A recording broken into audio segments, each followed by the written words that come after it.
السلام عليكم ورحمة الله وبركاته. الحمد لله الحمد لله الذي خلقه وصوره وشق سمعه وبصره فسبحان الله عما يشركون. ഏറ്റവും ഉത്തമരും ഉദാത്യരും ഉത്കൃഷ്ടരുമായ മുഅ്മിനുകളെ, സത്യവിശ്വാസികളെ, അല്ലാഹു റബ്ബുൽ ഇസ്സത്ത് നമ്മുടെ ജീവിതത്തിൽ ഖൈർ, ബറക്കാത്തുകൾ, നിഅമത്തുകൾ നൽകി അനുഗ്രഹിക്കുമാറാകട്ടെ. നമ്മളിൽ നിന്നും വന്നുപോയ ചെറുതും വലുതുമായ സകല അപരാധങ്ങളും അവന്റെ മഹ്ളു ഫളില് കൊണ്ട് പുറത്തു മാപ്പാക്കി തരുമാറാകട്ടെ. ഏറ്റവും നല്ല ഒരു നിമിഷത്തിലാണ് ഞാനും നിങ്ങളും ഒരുമിച്ച് കൂടിയിരിക്കുന്നത്.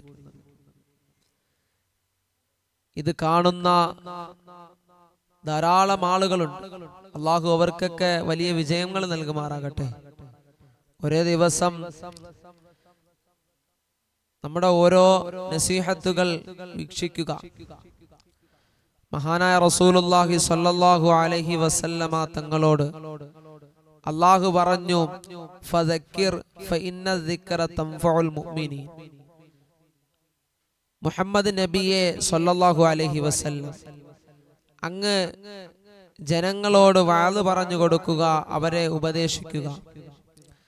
അങ്ങയുടെ ഉപദേശം അവർ വിശ്വാസികളാണെങ്കിൽ അത് ഉൾക്കൊള്ളുന്നതാണ്. നമ്മളെ സംബന്ധിച്ചിടത്തോളം ഹബീബായ മുഹമ്മദ് റസൂലുള്ളാഹി സ്വല്ലല്ലാഹു അലൈഹി വസല്ലമ തങ്ങളുടെ വാക്കുകൾ, അവിടുത്തെയുടെ പ്രവൃത്തികൾ, അവിടുത്തെയുടെ ചലനങ്ങളും നിശ്ചലനങ്ങളും അനുധാവനം ചെയ്യുക എന്നത് ഒരു വിശ്വാസിയെ സംബന്ധിച്ചിടത്തോളം അവന്റെ ബാധ്യതയാണ്. ഏറ്റവും വലിയ പ്രധാനപ്പെട്ട ഒരു വിഷയമാണ്. അള്ളാഹുവിന്റെ റസൂൽ സ്വല്ലല്ലാഹു അലൈഹി വസല്ലമ തങ്ങൾ പറഞ്ഞു, ഭൂമിയിൽ അള്ളാഹുവിന് ഏറ്റവും ഇഷ്ടപ്പെട്ടത് അവന്റെ മസ്ജിദുകളാണ്. അവനെ സ്മരിക്കുന്ന, അവന് വേണ്ടി ഇബാദത്ത് ചെയ്യുന്ന, അവന് വേണ്ടി സാഷ്ടാംഗം ചെയ്യുന്ന, അവനെ വിളിക്കുന്ന, അവന്റെ അടിമകൾ അവരുടെ സങ്കടങ്ങളും വിഷമങ്ങളും പറയുന്ന പള്ളികളാണ് ലോകത്ത് ഏറ്റവും നല്ല സ്ഥലം. ഹബീബായ മുഹമ്മദ് റസൂലുള്ളാഹി സ്വല്ലല്ലാഹു അലൈഹി വസല്ലമ തങ്ങൾ പറഞ്ഞു, അങ്ങാടിയെ സംബന്ധിച്ചിടത്തോളം അത് പിശാചിന്റെ വാസസ്ഥലമാണ്. എന്നാൽ മസ്ജിദുകൾ അത് അല്ലാഹുവിന്റെ അനുഗ്രഹങ്ങൾ ഇറങ്ങുന്ന, അള്ളാഹുവിന്റെ റഹ്മത്തുകൾ ഇറങ്ങുന്ന, അള്ളാഹുവിന്റെ ഐശ്വര്യങ്ങൾ ഇറങ്ങുന്ന, അള്ളാഹുവിന്റെ കാരുണ്യം സദാ വർഷിക്കുന്നത് പള്ളികളാണ്. ലോകത്ത് 3 പള്ളികളാണ് മുസൽമാനെ സംബന്ധിച്ചിടത്തോളം അനുഗ്രഹങ്ങളുള്ളത്. അത് ഒന്ന് നമ്മുടെ മക്കയാണ്, മക്കത്തുൽ മുക്കറമ. 2 ഹബീബായ മുഹമ്മദ് റസൂലുള്ളാഹി സ്വല്ലല്ലാഹു അലൈഹി വസല്ലമ തങ്ങൾ 14 നൂറ്റാണ്ടുകൾക്ക് മുമ്പ് മദീനത്തിന്റെ മിമ്പറിൽ നിന്നുകൊണ്ട് ഹാദിഹി ത്വയ്യിബ, ഹാദിഹി ത്വയ്യിബ, ഹാദിഹി ത്വയ്യിബ, ഇത് പരിശുദ്ധമായ മണ്ണാണ്, ഇത് പരിശുദ്ധമായ സ്ഥലമാണ്, ഇത് പരിശുദ്ധമായ ഗേഹമാണെന്ന് പറഞ്ഞ മസ്ജിദുൻ നബവി, അവിടുത്തെയുടെ കരങ്ങളാൽ, അവിടുത്തെയുടെ സ്വഹാബത്തിന്റെ വിയർപ്പും അവരുടെ കണ്ണുനീരും അവരുടെ അധ്വാനവുമായി പടുത്തുയർത്തിയതായ മസ്ജിദുൻ നബവി. സഹോദരങ്ങളെ, 3ാമത്തെ പള്ളി ഇസ്രായേൽ എന്ന ജൂദായിസം കൈയടക്കി ഓരോ നിമിഷവും ആ പള്ളിയെ സന്ദർശിക്കുന്ന മുസ്ലിമീങ്ങളാകുന്ന ഫലസ്തീനുകളെ ആക്രമിക്കുകയും വളഞ്ഞിട്ട് ഉപദ്രവിക്കുകയും ചെയ്യുന്നതായ, അവരുടെ സ്വപ്നഭൂമിയാകുന്ന, അവരുടെ പ്രതീക്ഷയാകുന്ന, അവരുടെ സങ്കടങ്ങൾക്കും രക്തങ്ങൾക്കും സാക്ഷിയാകുന്നതായ ബൈത്തുൽ മുഖദ്ദസ്. ആ ബൈത്തുൽ മുഖദ്ദസ് ആണ് മൂന്നാമത്തെ പള്ളി. ഈ 3 പള്ളികളിലേക്കാണ് ഒരു വിശ്വാസി പോകാൻ ആഗ്രഹിക്കേണ്ടതും.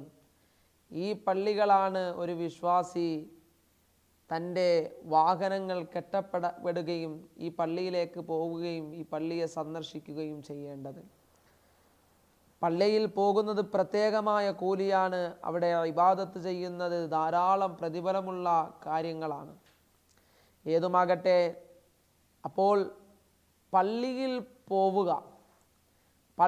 പോവുക അതെങ്ങനെയാണ് പോകേണ്ടത്? ഇന്ന് പലർക്കും പള്ളിയിലേക്ക് നടന്നു പോകാനൊരു ബുദ്ധിമുട്ടാണ്.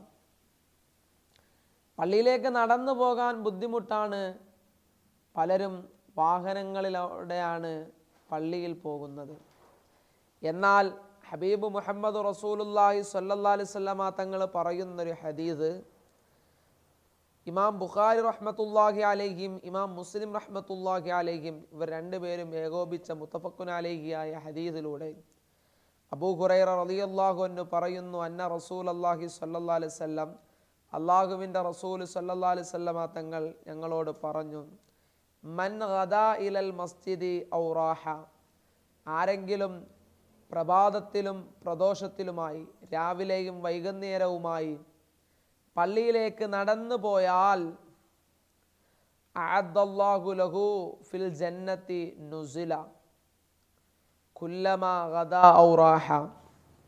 അല്ലാഹുവിൻ്റെ റസൂൽ സ്വല്ലല്ലാഹി അലൈഹി വസല്ലമ തങ്ങൾ പറഞ്ഞു, നാളെ അനുഗ്രഹത്തിൻ്റെ പറുദീസയാകുന്ന സ്വർഗ്ഗമാണ്. നടന്ന് പള്ളിയിൽ പോകുന്ന വിശ്വാസിക്ക് അല്ലാഹുവിൻ്റെ റസൂൽ സ്വല്ലല്ലാഹു അലൈഹി വസല്ലമ തങ്ങൾ പറഞ്ഞു, അവൻ അല്ലാഹുവിൻ്റെ അതിഥിയാണ്. ആ അതിഥി സ്വർഗത്തിലേക്ക് പ്രവേശിക്കുമ്പോൾ അവർക്ക് അല്ലാഹു റബ്ബുൽ ഇസ്സത്ത് സ്വർഗീയ വിഭവങ്ങൾ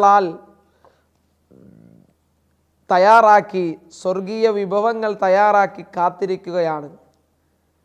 അതെപ്പോഴും സ്വർഗത്തിൽ രാവിലെയും വൈകുന്നേരവും നമുക്ക് ലഭിക്കുന്നതാണ്. മഹാനായ റസൂലുള്ളാഹി സ്വല്ലല്ലാഹി അലൈഹി വസല്ലമ തങ്ങൾ ഇത്രത്തോളം വലിയ മഹത്വം ആർക്കാണ് സഹോദരങ്ങളെ പറയുന്നത്?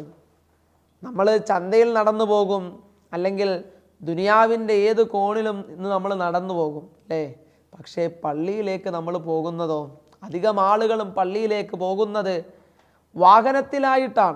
വാഹനത്തിലായിട്ടാണ് പള്ളിയിലേക്ക് പോകുന്നത്.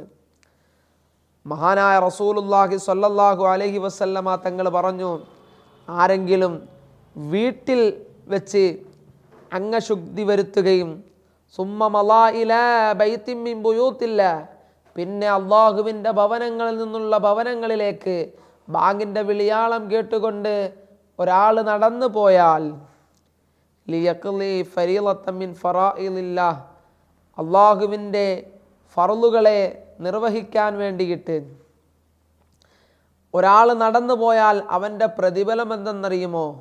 അല്ലാഹുവിൻ്റെ റസൂൽ സ്വല്ലല്ലാഹു അലൈഹി വസല്ലമ തങ്ങൾ പഠിപ്പിക്കുന്നു, ഓരോ ചുവട്ടടിക്കും അവൻ വെക്കുന്നതായ ചുവട്ടടി, ആ ചുവട്ടടിക്ക് അവൻ്റെ കാൽപാദം വെക്കുന്നതായ ആ വെക്കലിന് അവൻ്റെ പാപങ്ങൾ പൊറുക്കുകയാണ്. എന്നിട്ട് പറയുന്നു, അവൻ്റെ കാൽപാദം ഭൂമിയിൽ വെച്ചിട്ട് കാൽപാദങ്ങൾ ഉയർത്തുമല്ലോ. അടുത്ത ചുവട്ടടി വെക്കാൻ വേണ്ടിയിട്ട് പാദം ഉയർത്തുന്ന സമയത്ത് അവൻ്റെ ദറജ അധികരിപ്പിക്കുകയാണ് അല്ലാഹു റബ്ബുൽ ഇസ്സത്ത്. സുബ്ഹാനല്ലാഹ്, മാഷാ അല്ലാഹ്. ഇത്രത്തോളം വലിയ പ്രതിഫലം ആർക്കാണ് സഹോദരങ്ങളെ കിട്ടുന്നത്? നടന്നു പോകുന്നവർ. അല്ലാഹുവിൻ്റെ റസൂൽ സ്വല്ലല്ലാഹു അലൈഹി വസല്ലമ തങ്ങൾ പറഞ്ഞു, ആരെങ്കിലും പള്ളിയിലേക്ക് നടന്നു പോകുകയാണെങ്കിൽ ഓരോ ചുവട്ടടിക്കും 10 നന്മകൾ അല്ലാഹു രേഖപ്പെടുത്തുന്നു, 10 തിന്മകൾ മായിച്ചു കളയുന്നു. അവന് വേണ്ടിയിട്ട് ആ നടന്നു പോകുന്ന വഴിയിലുള്ള സർവ്വചരാചരങ്ങളും പൊറുക്കലിനെ ചോദിക്കുകയാണ്. അവൻ നടന്നു പോകുന്ന വഴിയിൽ, പള്ളിയിലേക്ക് നടന്നു പോകുന്ന വഴിയിൽ മരണപ്പെട്ടാൽ അവൻ സ്വർഗത്തിലാണെന്ന് നബിയുന മുഹമ്മദ് റസൂലുള്ളാഹി സ്വല്ലല്ലാഹു അലൈഹി വസല്ലം. ഈ ഹദീസുകളൊക്കെ പള്ളിയിലേക്ക് നടന്നു പോകുന്നവൻ്റെ മഹത്വത്തെക്കുറിച്ച് വിവരിക്കുകയാണ്. മഹാനായ റസൂലുള്ളാഹി സ്വല്ലല്ലാഹു അലൈഹി വസല്ലമ തങ്ങൾ ഒരു അൻസാരിയായ ഒരു മനുഷ്യനെ കണ്ടുമുട്ടിയപ്പോൾ അദ്ദേഹം പറഞ്ഞു, നബിയേ, എൻ്റെ വീട് എല്ലാവരെക്കാളും അങ്ങ് അകലെയാണ്, മദീനത്തിൻ്റെ പള്ളിയിൽ നിന്നും അകലെയാണ്. നബിയെ, എനിക്ക് ബാങ്ക് വിളിക്കുന്നതൊന്നും കേൾക്കുന്നില്ല. ഞാൻ പലപ്പോഴും താമസിച്ചാണ് നബിയെ വരുന്നത്. അള്ളാഹുവിൻ്റെ റസൂലേ, ഞാൻ ഈ മദീന പള്ളിയുടെ അടുത്ത് താമസം മാറ്റുന്നതിനെ എന്താണ് അങ്ങയുടെ അഭിപ്രായം? അള്ളാഹുവിൻ്റെ റസൂൽ സല്ലല്ലാഹു അലൈഹി വസല്ലമ തങ്ങൾ പറഞ്ഞു, ജമാഅത്തിന് നടന്നു വരിക എന്നത് വളരെ പുണ്യമുള്ളൊരു കാര്യമാണ്. നീ അതുകൊണ്ട് ആ പ്രതിഫലത്തെ ചുരുക്കാൻ, ആ ദറജയെ ചുരുക്കാൻ നീ ആഗ്രഹിക്കുന്നുണ്ടോ? ആ സ്വഹാബിക്ക് അതിൽ നിന്നും മഹാനായ റസൂലുള്ളാഹി സ്വല്ലല്ലാഹു അലൈഹി വസല്ലമ തങ്ങൾ അങ്ങനെ ഒരു ആഗ്രഹത്തെ തൊട്ട് പിന്തിരിപ്പിക്കുകയാണ്. നമ്മളൊക്കെ അതാണ് ചെയ്യേണ്ടത്. അള്ളാഹു റബ്ബുൽ ഇസ്സത്ത് നമുക്ക് നൽകുന്ന പ്രതിഫലം, ദറജ, ആ ദറജയ്ക്ക് വേണ്ടിയിട്ടായിരിക്കണം നമ്മൾ ഓരോ സെക്കൻഡിലും ജീവിക്കേണ്ടത്. നമ്മൾ പള്ളിയിലേക്കൊക്കെ നടന്നു വരും സഹോദരങ്ങളെ, പ്രിയപ്പെട്ട സഹോദരങ്ങളെ, പള്ളിയിൽ നടന്നു വരൂ. നമ്മുടെ മക്കളുടെ കൈയും പിടിച്ചുകൊണ്ട് അള്ളാഹുവിൻ്റെ ഭവനങ്ങളിലേക്ക് നടന്നു വരൂ. നമ്മൾ വരുന്ന വഴിയിൽ ആരൊക്കെയുമായിട്ട് നമ്മൾ സംസാരിക്കുന്നുവോ അതൊക്കെ തസ്ബീഹുകളാണ്. പള്ളിയിലേക്ക് വരുന്ന വഴിക്ക് മൃഗങ്ങൾ നമ്മളെ കാണുമ്പോൾ ആ മൃഗങ്ങൾ അള്ളാഹുവിനോട് പൊറുക്കലിനെ ചോദിക്കും, ഈ മനുഷ്യന് നീ പുറത്തു കൊടുക്കണേ. അള്ളാഹുവേ, നിൻ്റെ ബാങ്കിൻ്റെ വിളിനാദം കേട്ടുകൊണ്ട് പോകുന്ന മനുഷ്യനാണ്. അള്ളാഹുവേ, ബാങ്ക് വിളിക്കുന്നതിന് മുമ്പായിട്ട് ജമാഅത്തിന് വേണ്ടിയിട്ട് പുറപ്പെടുന്ന മനുഷ്യനാണ്. നീ മനുഷ്യന് പുറത്തു കൊടുക്കണേ എന്ന് മഹാനായ റസൂലുള്ളാഹി സ്വല്ലല്ലാഹു അലൈഹി വസല്ലമ തങ്ങൾ പറയുകയാണ്. അത്രത്തോളം പുണ്യമുള്ള ഒരു അമലാണ് പള്ളിയിലേക്ക് നടന്നു വരിക. പള്ളിയിൽ നടന്നു വന്ന് ജമാഅത്ത് പ്രതീക്ഷിച്ച് പള്ളിയിൽ താമസിക്കുക എന്നത് അതിലേറെ പുണ്യമാണ്. അവൻ പള്ളിയിൽ കിടക്കുമ്പോൾ അള്ളാഹുവിൻ്റെ റസൂൽ സല്ലല്ലാഹു അലൈഹി വസല്ലമ തങ്ങൾ പറഞ്ഞു, അവൻ അള്ളാഹുവിനോട് റഹ്മത്തിനെ ചോദിച്ചു കൊള്ളട്ടെ. റഹ്മത്തിൻ്റെ വാതിലുകൾ തുറക്കുന്നതിനെ അവൻ ചോദിച്ചു കൊള്ളട്ടെ. അവനെങ്ങനെ വുളുഇൻ്റെ 2 റക്അത്ത് നമസ്കരിച്ച് അതിലൂടെ നമുക്ക് തഹിയ്യത്തും കിട്ടുകയാണ്. തഹിയ്യത്ത് കരുതിയില്ല എങ്കിൽ പോലും അവൻ ഇരിക്കുന്നതിന് മുമ്പ് വുളുഇൻ്റെ 2 റക്അത്ത് നമസ്കരിച്ചാൽ തഹിയ്യത്തിൻ്റെ പ്രതിഫലം കിട്ടുകയാണ്. അങ്ങനെ അവൻ ജമാഅത്തിനെ പ്രതീക്ഷിച്ചിരിക്കുകയാണ്. അവൻ്റെ പാപങ്ങൾ, അവൻ്റെ ഇരുത്തത്തിന് പോലും പ്രതിഫലമുണ്ട്. അത്രത്തോളം മഹത്തമാണ് പള്ളി. ആ പള്ളിയെ വളരെ ആദരവോടുകൂടി ആ പള്ളിയിലേക്ക് വന്ന് നമസ്കരിക്കാനും ജമാഅത്തുകളിലായി പങ്കെടുക്കാനും അള്ളാഹു നമുക്ക് തൗഫീക്ക് നൽകുമാറാകട്ടെ. ഇതൊരു സൽക്രമത്തിൽ അള്ളാഹു ഉൾപ്പെടുത്തുമാറാകട്ടെ. ഇതുപോലുള്ള വ്യത്യസ്തമായ ഹദീസുകളുമായി ഇനിയും കാണാം. ദുആ വസിയത്തോടുകൂടി ഈ വിനീതൻ യാത്ര ചോദിക്കുന്നു. അസ്സലാമു അലൈക്കും വറഹ്മത്തുള്ളാഹി വബറകാതുഹു.